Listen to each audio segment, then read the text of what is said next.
Hello friends, यह video ID pen emergency से related है।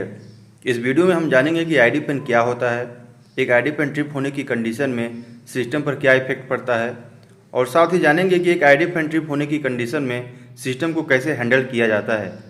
तो वीडियो को स्टार्ट करते हैं। आईडी पेन का full form induced draft fan है। यह फैन फर्नेस में कोल कंबशन के दौरान प्रोड्यूस फ्लू गैस को चिमनी के माध्यम से बाहर निकालता है और फर्नेस का प्रेशर नेगेटिव में मेंटेन करता है। फर्नेस का प्रेशर नेगेटिव में मेंटेन करने का मेन पर्पज यह है कि कोल कंबशन के दौरान फ्लू गैस बहुत ज़्यादा अमाउंट में प्रोड्यूस होती है और फ्लू गैस का टेम्परेचर भी बहुत ज़्यादा होता है।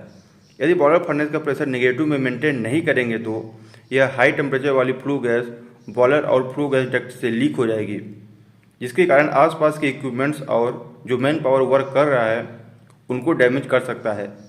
इसलिए फर्नेस का प्रेशर नेगेटिव में मेंटेन करना जरूरी है। एक आईडी पेन ट्रिप होने की कंडीशन में सिस्टम पर क्या इफेक्ट पड़ता है।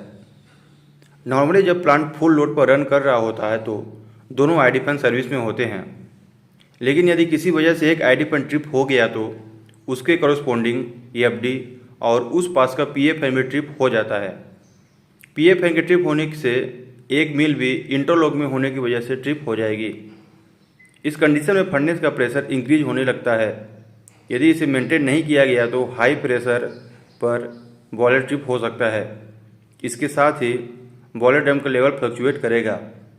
पीए फैन का हेडअप प्रेशर भी ड्रॉप होने लगेगा। एक आईडी पेन ट्रिप होने की कंडीशन में कैसे हैंडल करेंगे। जैसा कि हम जानते हैं कि एक आईडी पेन ट्रिप हुआ तो उसके कॉरस्पॉन्डिंग एफडी और पीए फैन भी ट्रिप हो जाएगा। यह एक्टिविटी सडनली होने की वजह से फर्नेस ड्राफ्ट डिस्टर्ब हो जाएगा। तो सबसे पहले ज़रूरी है कि फर्नेस ड्राफ्ट को मेंटेन किया जाए। इसके लिए कोल्ड फीडिंग कम करके लोड कम करना ज़रूरी है, क्योंकि लोड कम होगा तो फ्लू गैस का प्रोडक्शन भी कम होगा। तो एक आईडी पेन फ्लू गैस को फर्नेस से रिमूव कर सकता है।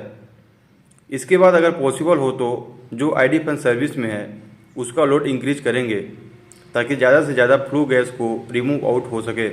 इसके बाद नॉर्मली देखा गया है कि सुपर हीटर और री हीटर का temperature control system manually operate किया जाता है।